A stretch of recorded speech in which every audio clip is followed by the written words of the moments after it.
Assalamu alaikum wa rahmatullahi wa barakatuh. Bonsoir, bonjour à tous les Algériens, toutes les Algériennes à travers le monde. J'espère que tout le monde va bien, Inch'Allah, spécialement Fitzaïr, d'où je suis, en Algérie.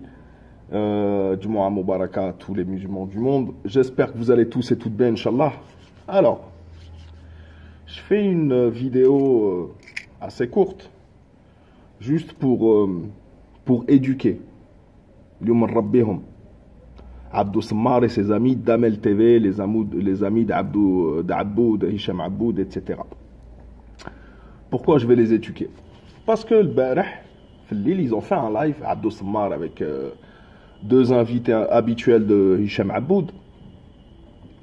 Et on va les écouter sans complexe, sans honte, sans quoi que ce soit. Ils ont appelé à internationaliser le conflit à l'ingérence internationale, tout en expliquant que ce n'est pas de l'ingérence. Ils vont nous apprendre à nous, c'est quoi l'ingérence internationale. Parce que la traîtrise, pourquoi Abdou Sammar il parle comme ça?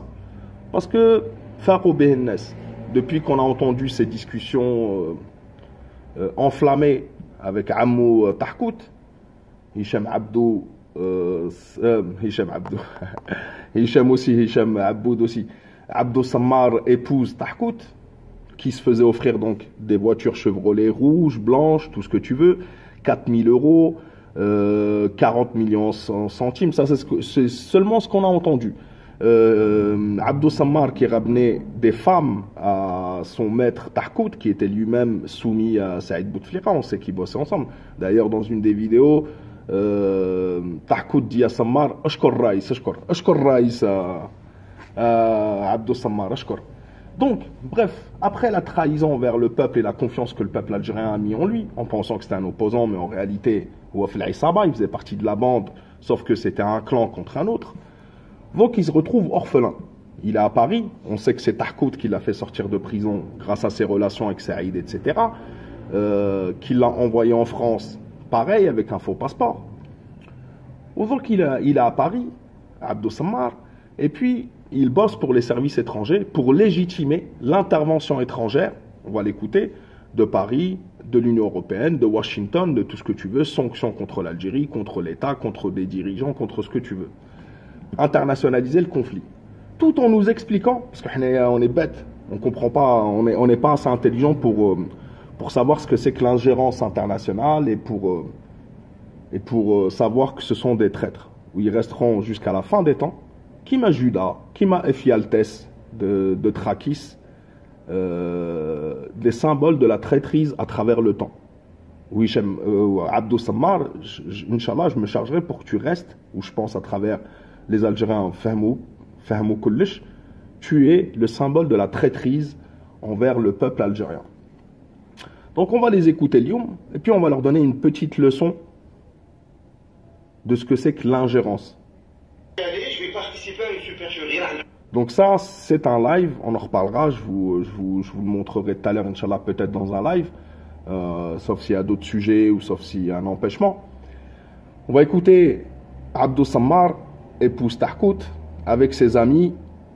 Je vous montre par exemple l'un d'entre eux. Il a l'habitude d'aller sur les plateaux d'Amel TV. On va les écouter et puis après on va leur répondre et on va les éduquer. Est-ce qu'il faut pousser Bruxelles ou Washington à adopter des sanctions contre les dirigeants algériens? Ah ben oui, pour les faire plier. Alors voilà la question. Est-ce que ça c'est l'alarme qu'il nous faut? C'est ça la question. Il n'y a pas de tabou à la traîtrise.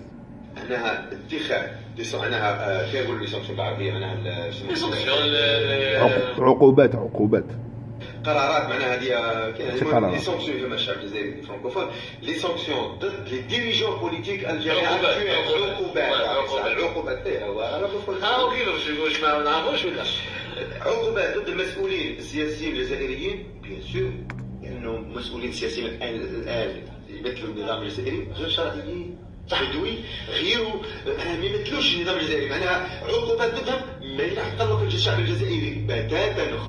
Uqubat, et vous le savez très bien, ça va être des sanctions, d'ailleurs vous allez dire commerciales, économiques, politiques, diplomatiques, والشعب الجزائري اللي ينضر من هذا. C'est le peuple algérien qui va en souffrir. Les dirigeants ou les hommes qui ont de l'argent, etc., tu peux mettre autant de sanctions que tu veux, ils s'en foutent. Mais le Chab el-Jazairi, quand on aura de l'embargo sur notre dos, c'est nous qui allons le sentir au jour le jour. C'est pas vous. Bien sûr, vous êtes planqué à Paris. Mais on va écouter.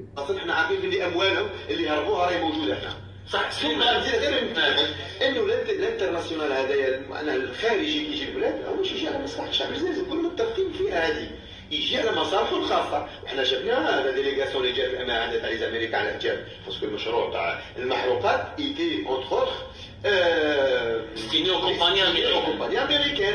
جاو يشوفوا بس اسكو المشروع اللي اون بون فوا با اون بون فوا. حنا نشوفوا فينا من الخارج يشوفوا يجوا فينا مصالح، ما يشوفوش شي حاجه اخرى.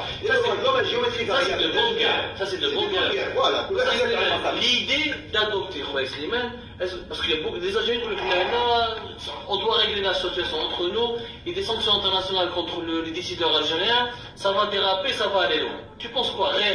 Oui, ça va déraper, ça va aller loin. On va passer une autre petite partie. Voilà. Une très bonne image.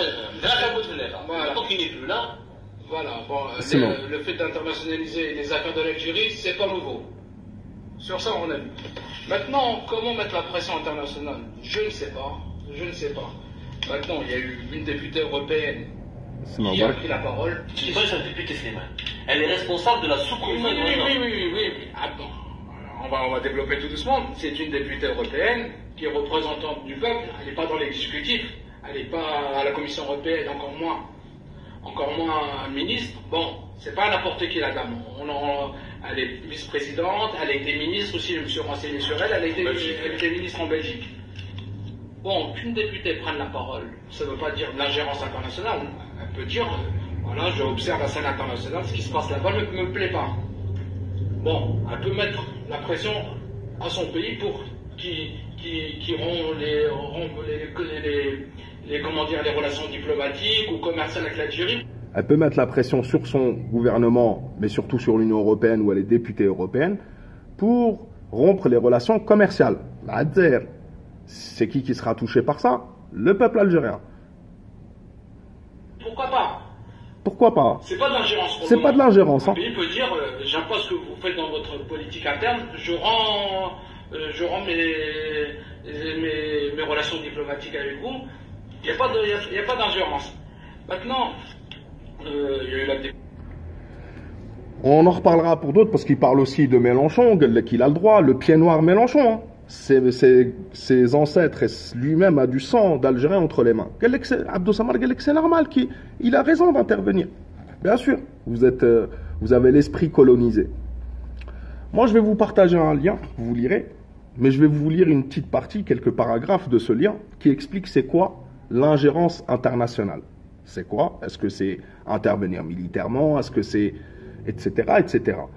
En lisant ça, vous allez comprendre que l'ingérence internationale, c'est exactement ce que demandent ces traîtres. Alors, ce type d'intervention constitue toujours une violente irruption sur le territoire d'un État souverain sans son consentement. Cela devrait normalement être considéré comme un cas patent de violation de la souveraineté, type d'ingérence proscrit par le droit international. La question est de savoir si des considérations humanitaires peuvent justifier de telles ingérences et les cas échéants, dans quelles conditions. Je ne crois pas que pour sauver les gilets jaunes, ils aient fait quoi que ce soit ou quelqu'un ait demandé quoi que ce soit. Ni Mélenchon, ni un autre d'ailleurs. Parce qu'il n'y a que les traîtres ta'na, les harka tawana, les Judas et les Ephialtes de 2019 qui resteront à travers le temps comme des traîtres. Abdou Samar Takout sera identifié comme la traîtrise en personne. Donc, le droit international proscrit, c'est-à-dire interdit, l'usage de la menace, ce qu'ils sont en train de demander, de la force ou de la force, de la menace ou de la force, sauf en cas de défense individuelle ou collective contre une attaque armée. Je ne pense pas que l'Algérie attaque qui que ce soit. Hein? Ou encore si le Conseil de sécurité l'ordonne conformément à l'article 42 de la Charte de l'ONU. Il interdit en général d'intervenir dans les affaires intérieures et extérieures des autres États. Le principe de non-ingérence est beaucoup plus large que l'interdiction du recours à la force. Pas seulement attaquer militairement. 2 points. Il ne se limite pas aux interventions armées, mais s'étend à ouvrez les guillemets, toute autre forme d'ingérence ou toute menace dirigée contre la personnalité d'un État, ce qu'il demande, ou contre les éléments politiques, économiques et culturels. Économiques, sanctions commerciales, demander à rompre les relations commerciales, ce qu'ils sont en train de faire ces traîtres, pour nous mettre la pression et faire ce que la France veut, ou l'Occident veut, parce qu'ils ne demandent pas l'ingérence de la Russie ou de la Chine. Ils demandent l'ingérence de la France, des États-Unis et de l'Union européenne. Voilà, le droit international contemporain se fonde sur l'égalité de la souveraineté des États, laquelle implique le respect mutuel de l'indépendance politique et de l'intégrité territoriale. Ouvrez les guillemets. Aucun État ne peut appliquer ni encourager l'usage de mesures économiques. Il y a Abdou Sammar, toi et tes potes, qui essayaient de refaire la définition de l'ingérence. Retournez à l'école. Je sais que c'est compliqué parce que toi tu penses que en dollars ou en Chevrolet, etc. Donc aucun État ne peut appliquer ni encourager l'usage